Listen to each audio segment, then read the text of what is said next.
So this is the second song, Madhvacharya Krita Dwadasha Stotra, second song. It is in Abhogi Raga and Ekatala. Okay. स्वजनोदधि समृद्धिः पूर्णचन्द्रोर्गुणार्णवः अमन्दानन्दसान्द्रो नः सदा व्यादिन्दिरापतिः रमा चकोरी विदवे दुष्टदर्पोदवह्नये सत्पान्तजनगेहाय नमो नारायणाय ते चिदचिद्भेदम् अखिलम् विदायादाय भुञ्जते अव्याकृतगृहस्थाय रमाप्रणयिने नमः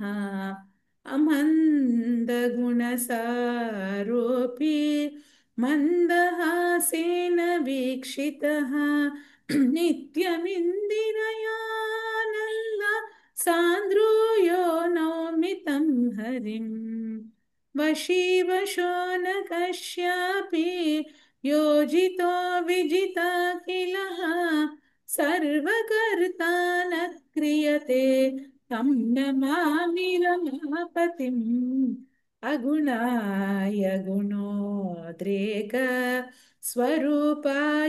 स्वरूपायाधिकारिणे विदारितारिसङ्गाय वासुदेवाय ते नमः आदिदेवाय देवानां पतये सादितारये